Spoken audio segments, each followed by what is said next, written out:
Most people laugh off Bigfoot as nothing more than a campfire myth until they hear the breathing just beyond the tree line. From scout trips that ended in silence to search teams finding bodies placed high in the trees, these aren't just accidents. In this video, you'll hear 6 stories where people came face to face with something they weren't meant to see, something they swear was Bigfoot. Bitter Hollow National Park sprawled across 76,000 acres of untamed wilderness near the Olympic Peninsula in Washington state, just 30 miles southeast of Forks. On June 2, 2025, Scoutmaster Jeremy Fielder of Troop 1296 from Everett led 7 boys aged 11 to 13 into Woodcutter's Basin for what was planned as a 3-day wilderness camping expedition. Fielder, a 42-year-old software engineer and experienced outdoorsman with over 15 years of scouting leadership, had obtained the necessary backcountry permits and filed a detailed itinerary with park headquarters. The scouts included Travis Langley, Marcus Chen, Brandon Keys, Dylan Thorne, Caleb Morrison, Noah Patterson, and Jake Sullivan, all eager for their first deep wilderness experience. The group established camp in a small clearing surrounded by towering evergreens, approximately 4 miles from the nearest trail junction. Fielder later reported that the first evening proceeded normally, with the boys setting up their tents, preparing dinner over a camp stove, and sharing stories around a small campfire. However, he noted an unusual silence in the forest that night, remarking that the typical sounds of nocturnal wildlife seemed completely absent. No owl calls echoed through the trees, no rustling of small mammals in the underbrush, and even the ever-present hum of insects had mysteriously ceased. The second day passed without incident as the group explored nearby streams and practiced wilderness survival skills. Fielder observed that several of the boys mentioned feeling watched throughout the day, though he attributed this to the natural uneasiness that dense forest can inspire in young campers. As evening approached, the strange silence returned, creating an atmosphere of tension that even affected the normally boisterous scouts. At approximately 2:30 a.m. on June 3rd, piercing screams shattered the forest quiet, instantly awakening everyone in the camp. Fielder stumbled from his tent, still disoriented from sleep, to witness a scene that would haunt him for the rest of his life. A massive, humanoid silhouette, standing at least 8 feet tall and covered in dark, matted hair, was dragging 12-year-old Travis Langley toward the tree line. The creature moved with surprising speed and purpose, ignoring the screams and chaos erupting around the campsite. The air filled with an overwhelming stench that Fielder later described as a combination of rotting vegetation, wet animal fur, and something else entirely foreign and nauseating. He attempted to pursue the creature, but slipped on what appeared to be blood-soaked pine needles scattered around Travis's tent. By the time he regained his footing, both the boy and the creature had vanished into the impenetrable darkness of the forest. What followed was 20 minutes of absolute terror as the creature systematically returned to claim more victims. Marcus Chen disappeared next, plucked from his tent with such force that the entire structure collapsed. Dylan Thorne's screams cut short abruptly as something massive crashed through the campsite. Caleb Morrison, Noah Patterson, and Jake Sullivan vanished in rapid succession, their terrified cries echoing briefly before being swallowed by the forest's oppressive silence.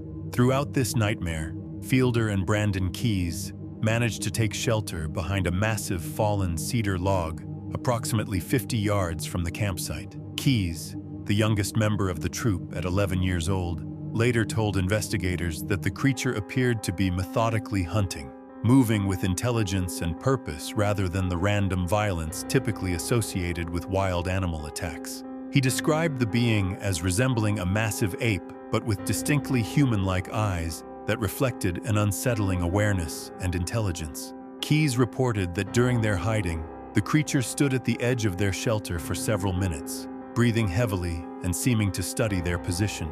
He insisted that it knew exactly where they were but chose not to pursue them, as if satisfied with its night's work. The boy described feeling an overwhelming sense that they were being evaluated and ultimately dismissed as unworthy prey. Search and rescue teams arrived at the campsite the following afternoon after Fielder and Keyes had hiked out to report the incident. What the professional search teams discovered defied conventional explanation and challenged their understanding of local wildlife behavior. Massive barefoot tracks, measuring over 18 inches in length, with clearly defined toe impressions, circled the campsite and led into the forest in multiple directions. Investigators found tufts of coarse, dark hair snagged on branches up to 9 feet above ground level, far higher than any known regional wildlife could reach.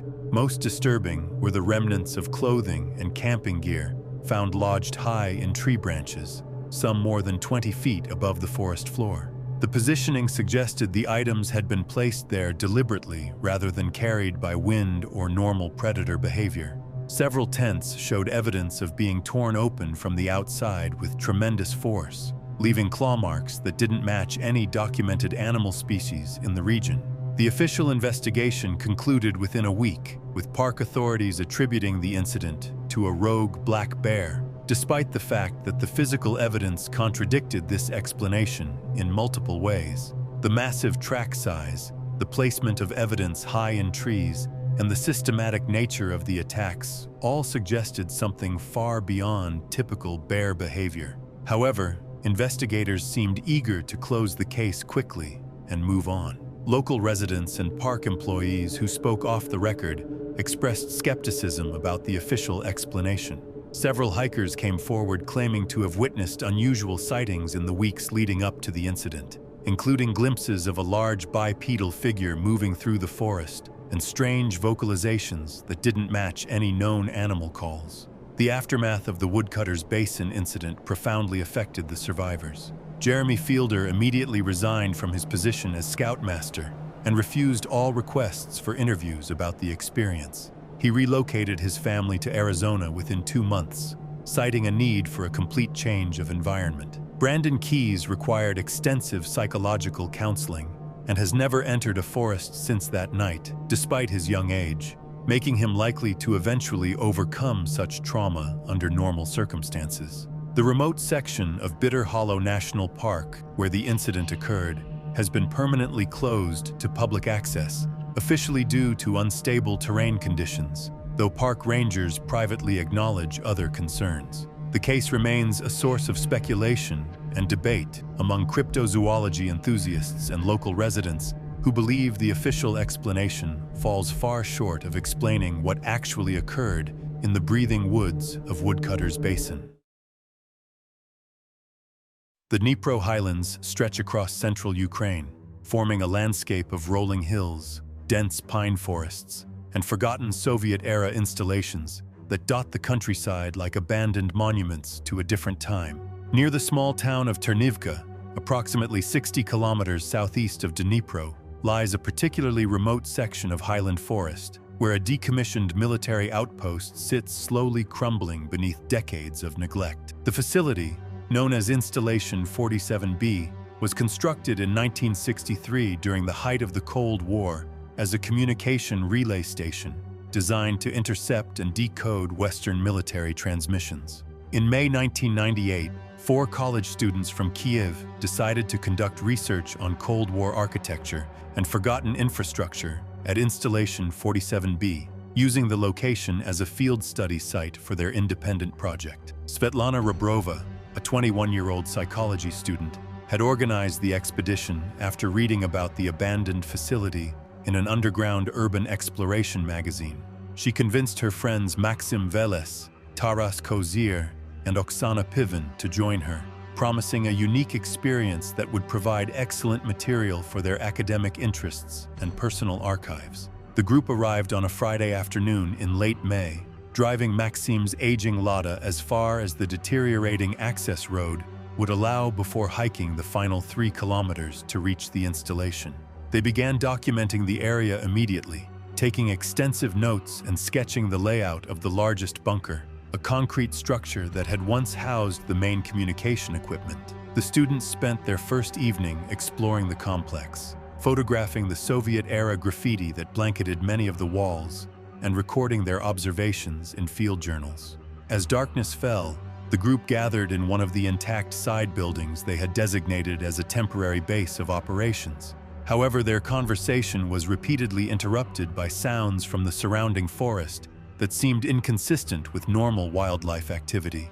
Rather than the typical rustling of small animals or the calls of nocturnal birds, they heard what Svetlana later described as deliberate, heavy footsteps circling the installation at a distance. These sounds were not the light pattering of deer hooves or the shuffling gait of a wild boar, but deep, rhythmic impacts that suggested something large moving through the forest with purpose. The students initially attributed the sounds to their imagination, or perhaps a large elk, though none of them were particularly knowledgeable about local wildlife. They eventually managed to fall asleep on the cold, concrete floor of the building, though each of them later admitted to feeling uneasy throughout the night. Saturday morning brought a shock that would transform their academic trip into a nightmare. Taras Kozier was nowhere to be found when the others awakened, despite having been sleeping on a foam mat just meters away from the others. His gear remained untouched, and his jacket still hung on a nearby hook, as if he had simply vanished during the night without disturbing anything. The remaining 3 students spent several hours searching the immediate area and calling Taras's name, assuming he had perhaps wandered off during the night for some reason. Their search led them deeper into the forest, where they discovered massive footprints in the soft earth near a small stream. The tracks were unlike anything they had seen before, resembling human footprints but far larger, measuring at least 15 inches in length with clearly defined toe impressions. Following the trail of prints led them to a horrifying discovery. Taras's body was found approximately half a kilometer from the installation, positioned upright against a large pine tree as if he had been carefully placed there. The young man's ribs appeared to have been crushed with tremendous force, and there were no signs of struggle on the ground around the tree, suggesting he had been killed elsewhere and then transported to this location. The discovery sent Svetlana into a panic, and she immediately decided to hike back to their vehicle and drive to town for help. However, she never reached the car. Hours passed without her return, and Maxim and Oksana grew increasingly frightened as darkness approached, and they found themselves alone in the forest with whatever had killed their friend. The 2 survivors decided to take shelter inside the concrete bunker, believing the thick walls would provide protection from whatever threat lurked in the forest. They barricaded themselves inside the structure as best they could, using debris and furniture left behind by the military installation. Throughout the night, they heard sounds that defied rational explanation, deep, guttural vocalizations that seemed almost like attempts at human speech, and heavy breathing just outside the bunker walls. The sounds continued intermittently until dawn, accompanied by what Oksana described as a persistent scratching against the concrete walls, as if something was testing the structure's integrity. Both students reported feeling an overwhelming sense of being observed and studied, as if an intelligence was evaluating them from just beyond their shelter. Maxim was eventually rescued 3 days later when a local search party, organized after the students failed to return home as scheduled, finally located the installation. He was found severely dehydrated and in a state of psychological shock, repeatedly claiming that a creature he described as a massive ape-like being with human characteristics had stalked them through the forest. Ukrainian authorities conducted a brief investigation, concluding that the deaths were the result of a brown bear attack, despite several inconsistencies in the evidence. The spacing and depth of claw marks found on Taras's body did not match known bear species in the region, and the deliberate positioning of his remains suggested behavior far beyond typical animal predation patterns. A local forest ranger, speaking confidentially to investigators, mentioned that the area around Installation 47B had long been considered dangerous by residents of nearby villages, though he could not provide specific details about why this reputation had developed. He suggested that the isolation and history of restricted access had allowed whatever inhabited the forest to remain undisturbed for decades. Svetlana Rebrova's body was never recovered despite extensive search efforts. Oksana Pivin relocated to Spain within months of the incident and has refused all attempts at contact regarding her experience. The abandoned military installation and surrounding forest remain officially open to the public, though local residents continue to avoid the area and discourage outsiders from venturing into what they still consider cursed ground. Hokkaido's Shiranui Valley Forest Reserve encompassed over 45,000 hectares of pristine wilderness in the island's mountainous interior, approximately 80 kilometers northeast of Sapporo. On February 10, 2007, veteran mountain guide Hiroshi Kobayashi led a small expedition into the valley's upper ridge system. Kobayashi, a 53-year-old former member of Japan's National Alpine Rescue Team, had been guiding clients through Hokkaido's wilderness for over 20 years and was considered one of the most experienced and safety-conscious operators in the region. His reputation for careful planning and risk assessment had earned him the trust of serious mountaineers from around the world. The expedition included 3 international clients: Louisa Day, a 34-year-old emergency room physician from Vancouver who was an accomplished winter climber; Carl Edmonds, a 41-year-old adventure photographer from New Zealand seeking to document Japan's winter wilderness; and Mia Kato, a 28-year-old outdoor equipment designer from Colorado who was testing new cold weather gear prototypes for her company. Instead of a traditional backcountry camping trip, the team embarked on a one-day winter navigation exercise designed to test orienteering skills, equipment reliability, and physical endurance under controlled but remote conditions. The plan involved reaching a remote observation tower built during the Cold War era, now repurposed as a seasonal weather monitoring outpost, before returning to a base lodge located near the valley's Forest Service road. Weather forecasts predicted stable conditions with moderate snowfall, well within the parameters for safe winter travel in the region. Their journey began without incident, with the team making good progress through snow-covered trails marked by occasional blazes on pine trees. Kobayashi noted in his expedition log that wildlife activity seemed unusually sparse for the season, with few signs of the rabbits, foxes, and deer that typically left tracks in fresh snow. The forest appeared eerily quiet, lacking the typical sounds of birds and small mammals that usually accompanied winter hiking. Around mid-afternoon, they reached the observation tower, which stood isolated on a narrow plateau ringed by old-growth conifers. The structure was still intact, despite years of neglect, with a narrow metal staircase winding up its side and a small enclosed room at the top. The team took shelter briefly in the tower, reviewing maps and making notes about their gear's performance in extreme cold. That's when the first unusual sounds began. Unlike the typical creaking of trees, wind, or the occasional crash of snow falling from branches, these sounds suggested movement of something large through the forest. The sounds occurred intermittently, seeming to circle the tower at a distance of perhaps 50 to 70 meters. Carl Edmonds strained to see what might be producing the sounds, using his experience as a wildlife photographer to interpret movement and sound patterns in the trees.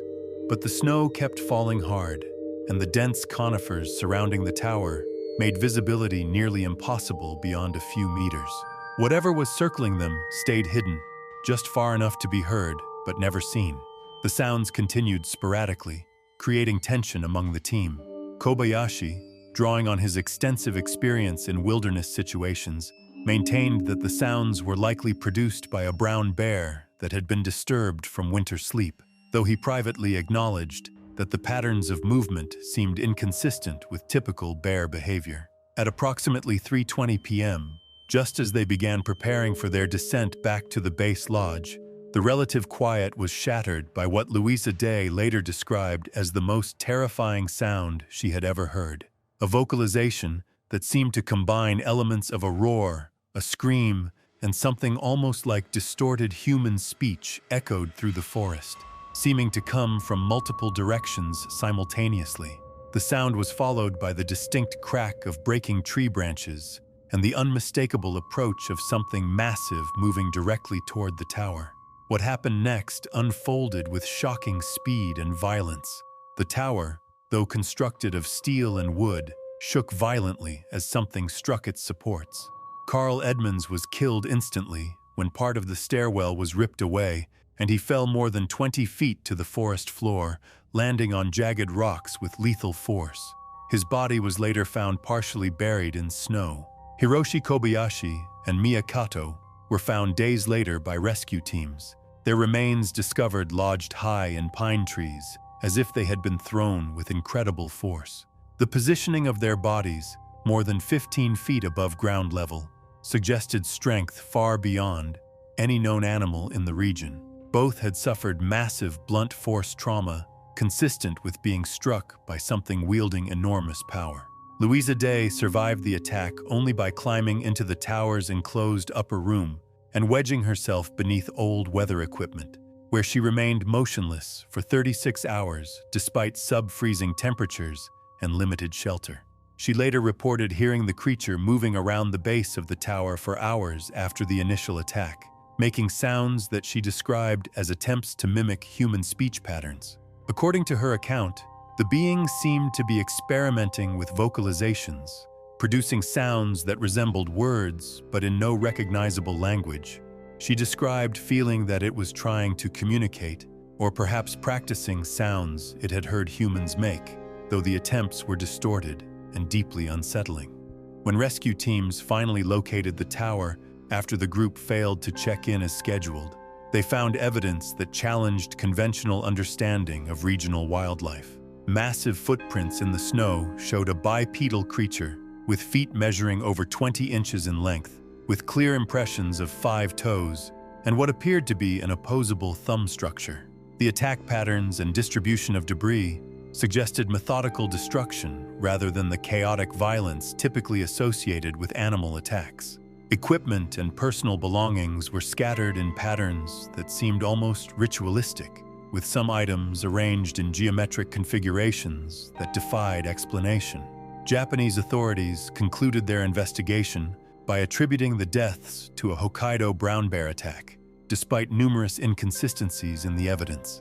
The complete absence of bite marks on the victims, the tremendous force of the impacts, and the placement of bodies high in trees all contradicted typical bear behavior patterns. Additionally, no bear tracks were found at the scene, only the unexplained bipedal prints. Local Ainu elders, when consulted informally about the incident, suggested that the Okami no Hito had returned to protect the forest from intrusion.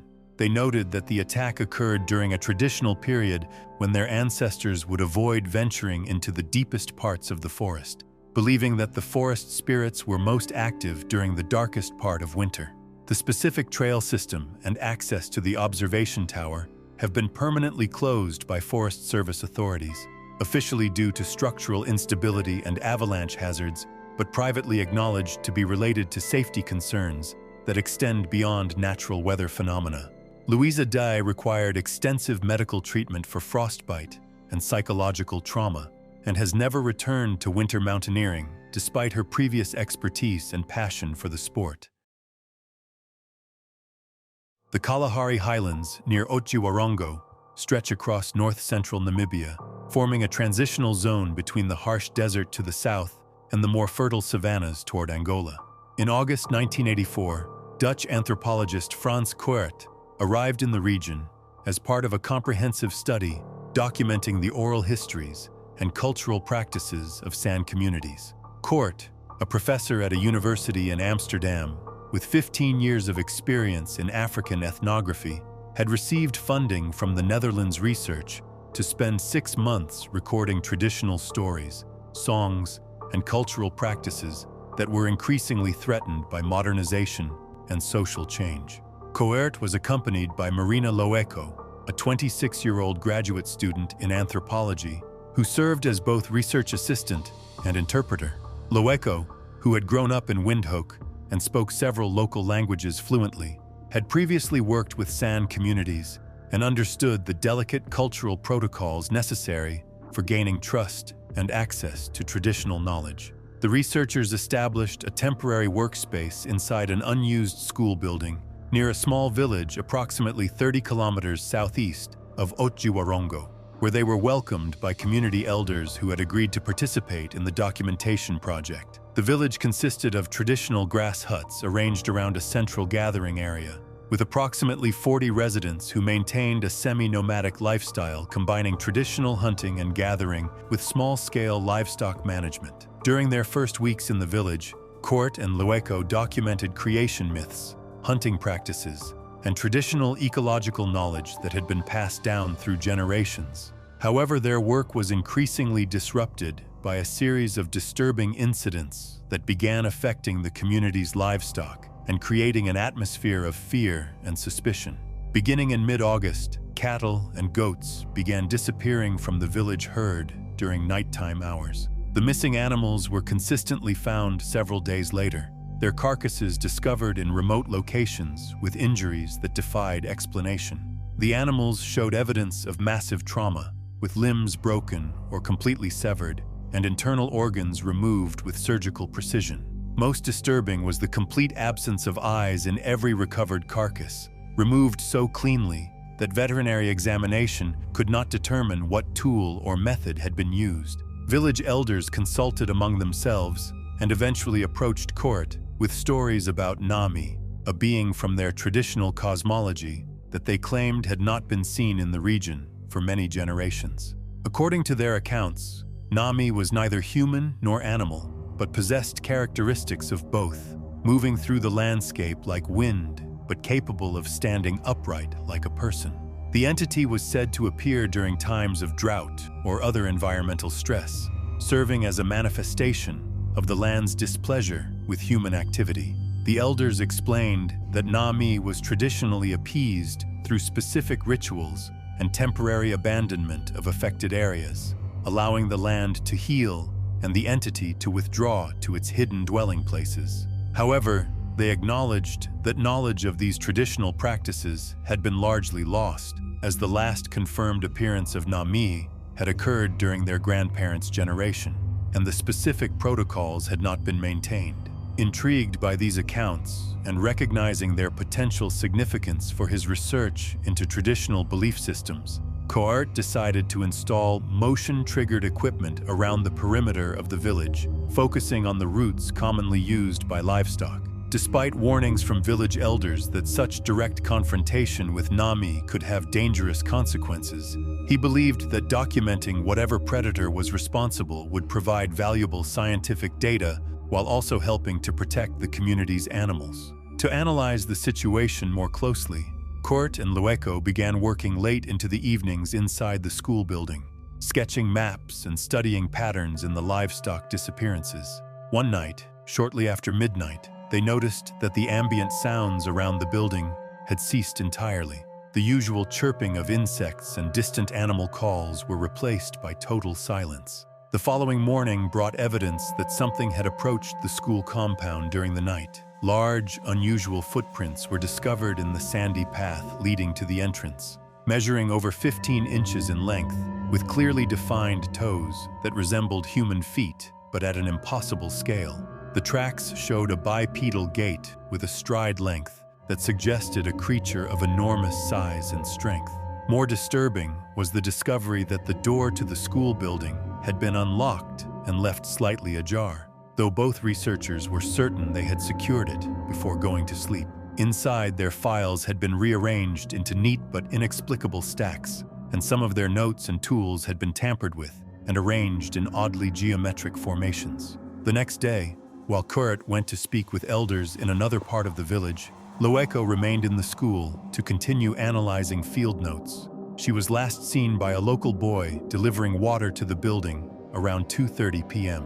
By the time Court returned at 5 p.m., Lueco was gone. Her personal belongings remained untouched, and there were no signs of forced entry or struggle. Only the massive footprints leading away from the school into the surrounding bush provided any clue to her fate. A search party organized by village residents and local authorities spent 3 days combing the area around the village, following the trail of unusual tracks that led deeper into the wilderness. The tracks appeared to follow no logical path, sometimes doubling back on themselves or leading to rocky areas where they became impossible to follow.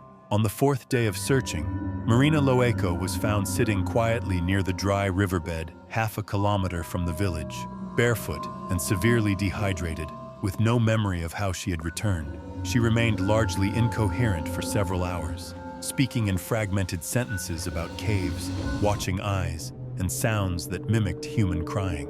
Medical examination revealed no physical injuries, but she appeared to be suffering from severe psychological trauma and exposure. When she eventually became coherent enough to provide an account of her experience, Loeko described being held in an underground cave system where she was observed continuously by a creature she could not adequately describe. She insisted that the being never physically harmed her, but studied her with an intelligence that was unmistakably non-human, yet disturbingly aware. Most unsettling was her report that the creature would mimic her emotional responses, particularly reproducing the sounds of her crying with perfect accuracy. Franz Kurt was never found, despite extensive search efforts that continued for weeks after Loeko's return. His research equipment and personal belongings were discovered scattered across several square kilometers of bush, distributed in patterns that seemed to follow no natural explanation. Local authorities eventually concluded that he had been killed by a large predator, possibly a leopard or hyena, though the evidence did not support this explanation. Marina Loeko returned to the Netherlands immediately after providing her statement to authorities and has never spoken publicly about her experience in Namibia. She abandoned her academic career in anthropology and relocated to a small town where she works in complete anonymity, refusing all contact with researchers or journalists interested in the incident. Fawn Crossing Research Station occupied a remote section of Alberta's boreal forest, 90 kilometers northeast of Pine Gulch, within dense mixed coniferous woodland dominated by white spruce and balsam fir. In July 2013, biology teacher Alison Fairbanks and her partner Daniel Orton arranged a week-long research retreat to gather environmental data and wildlife observations. Fairbanks taught environmental science in Edmonton and maintained detailed field journals for classroom use. Orton, a recreational fisherman, was interested in the area's pristine lakes containing northern pike and lake trout populations never exposed to significant fishing pressure. The couple arrived on July 15th after navigating challenging logging roads in their four-wheel drive vehicle. They were granted temporary lodging in the station's observation cabin, a secluded structure surrounded by mature spruce trees near a small creek. Their first 2 days proceeded perfectly, with excellent weather, abundant wildlife sightings, and successful fishing expeditions. Fairbanks documented species she had never observed naturally, including river otters and a rare daylight great gray owl sighting. On the third day, they departed the cabin for a planned 2-night backpacking loop deeper into the backcountry, aiming to access several remote lake sites for sampling. They traveled light, bringing only essential gear and a GPS beacon. Their first night was uneventful, and they camped near a stony ridge above a beaver pond, where Fairbanks recorded amphibian calls and Orton caught and released several trout. The change came late afternoon on the fourth day. While crossing a narrow muskeg field, they noticed a line of deep impressions in the peat, running perpendicular to their route. The spacing and depth suggested something massive had moved quickly across the soggy ground without sinking completely. Fairbanks photographed the tracks and measured stride length, over 5 feet between steps. Moments later, Orton spotted a large shape watching them from the edge of the trees. Dark, motionless, and upright. It vanished the moment they tried to focus on it. Uneasy, they pressed on to higher ground and established camp early in a rocky clearing. At dusk, a distant, low-frequency vocalization echoed across the valley. Long, modulated, unlike wolves or owls. It repeated once, then silence. That night, instead of retreating into their tent, they stayed awake beside a fire, alternating shifts.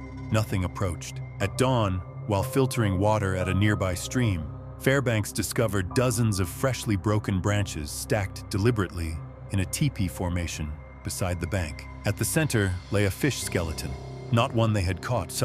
No prints surrounded the display, though heavy impressions marked the moss nearby. They packed immediately, abandoning the second lake site. 2 hours into their retreat, a sharp crashing noise behind them caused Orton to turn and shout. A large shape barreled through the trees, not toward them, but parallel, matching their pace.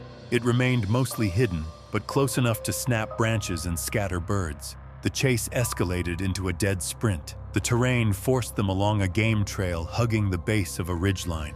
As they rounded a bend, Fairbanks tripped on a root. Orton dragged her up just as a boulder, easily the size of a small cooler, slammed into the trail behind them, rolling from the slope above. It had been pushed, not fallen naturally. They detoured into thicker forest, where the creature did not follow. Hours later, exhausted and scratched from undergrowth, they reached the old fire road and triggered their GPS beacon. A rescue team located them by late evening and brought them back to the station. They reached the ranger outpost at dawn, severely shaken and exhausted. Park officials immediately dispatched investigation teams while privately expressing skepticism about their account. The investigation team found signs largely consistent with Fairbanks and Orton's description. Oversized tracks were observed in the area, though their origin could not be determined.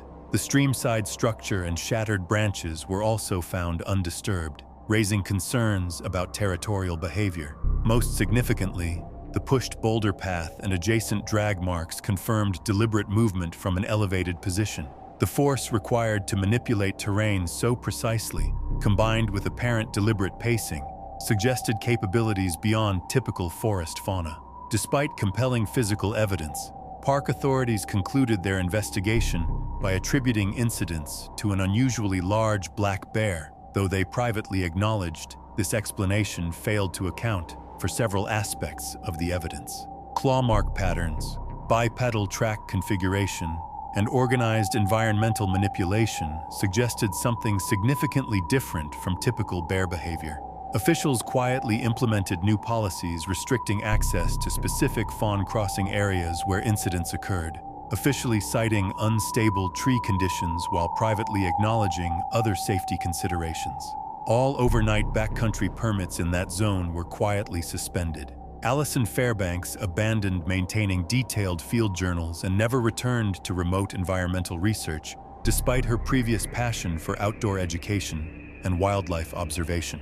Her final journal notes from fawn crossing were later posted anonymously to online forums dedicated to unexplained wildlife encounters. In the weeks following their return, both Fairbanks and Orton were contacted by a government wildlife agency representative requesting an interview.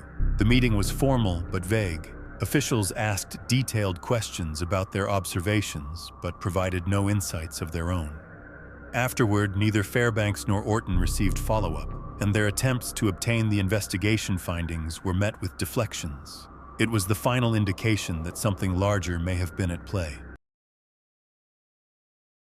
Sierra Niebla Reserve stretched across mountainous terrain west of Guadalajara, encompassing over 30,000 hectares of pine oak forest, established as one of Mexico's most important protected wilderness areas. In September 1993, the Alvarado family planned a weekend botanical research and hiking expedition to Cerro Niebla as their annual tradition of spending time together in natural settings. Julio Alvarado, a 45-year-old accountant, and his wife Reina, a 38-year-old elementary teacher, were accompanied by their sons Diego, aged 16, and Mateo, aged 13. They were joined by Reina's cousin, Leticia Morales, and her fiancé, Tomas Guerrero, both in their early 20s. The extended family group had been making similar trips for several years and were experienced in basic wilderness techniques, familiar with the Sierra Niebla area.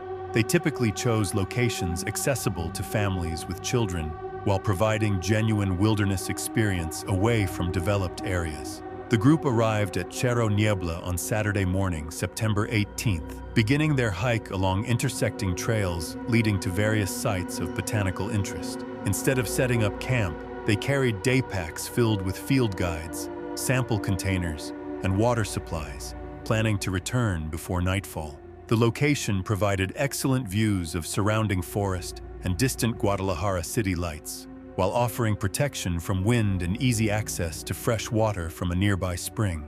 Their day proceeded normally, with the family stopping frequently to document flora and collect samples, sharing knowledge about native species. The weather was pleasant, with clear skies and mild temperatures typical for the region during September. However, as afternoon approached, they noticed unusual fog beginning to form around the mountain's upper elevations. descending toward their location much more rapidly than typical weather patterns suggested. Diego later reported feeling uneasy about the fog's behavior, noting that it seemed to move with purpose rather than drifting naturally with air currents. The fog bank approached their hiking party in what appeared to be a deliberate manner, enveloping their group within minutes and creating visibility conditions that made it impossible to see beyond arm's length. Julio left the group around midday to explore a nearby trail junction, carrying a flashlight to navigate through the dense fog. When he failed to return after 30 minutes, Tomas volunteered to search for him, concerned that Julio might have become disoriented in the poor visibility conditions. Neither man returned to the hiking group, despite the remaining family members calling their names repeatedly. The fog maintained its density until late afternoon, when it lifted as suddenly as it had arrived, revealing clear conditions. The absence of Julio and Tomas became apparent when daylight allowed the family to search the immediate area around their last known location.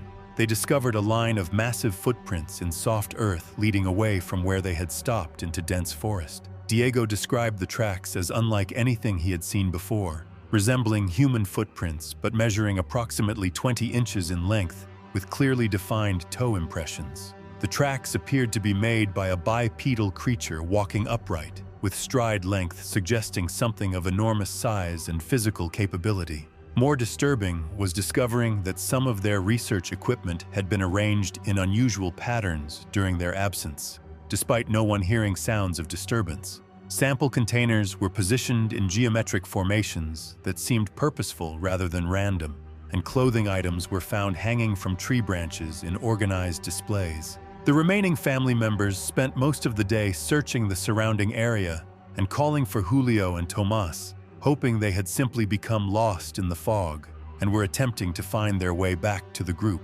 However, as evening approached without any sign of the missing men, they decided to hike down the mountain to seek help from park authorities. Local search and rescue teams arrived the following morning and conducted extensive operations throughout the area around Cerro Niebla.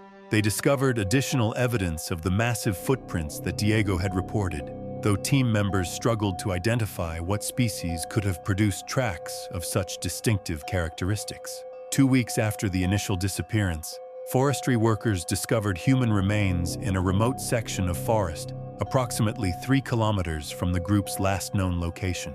The remains of both Julio and Tomas were found arranged in an unusual spiral pattern, with bones positioned in geometric configurations that suggested deliberate placement rather than natural decomposition or animal predation. Forensic examination revealed that both men had died from massive blunt force trauma, though the specific cause of their injuries could not be determined. The bone fracture patterns were inconsistent with falls, animal attacks, or other conventional explanations. Most puzzling was the organized arrangement of the remains, which appeared to follow some unknown symbolic or ritualistic pattern. Mexican authorities concluded their investigation by attributing the deaths to jaguar attacks, though several aspects of the evidence contradicted this explanation. The claw marks found on some bones did not match known jaguar specifications, and the systematic arrangement of remains was completely inconsistent with big cat predation behavior. Local residents familiar with traditional stories were not surprised by the official explanation's inadequacy. Several elderly Huichol individuals, when consulted informally, suggested that the Fogman had returned to protect sacred forest areas from intrusion.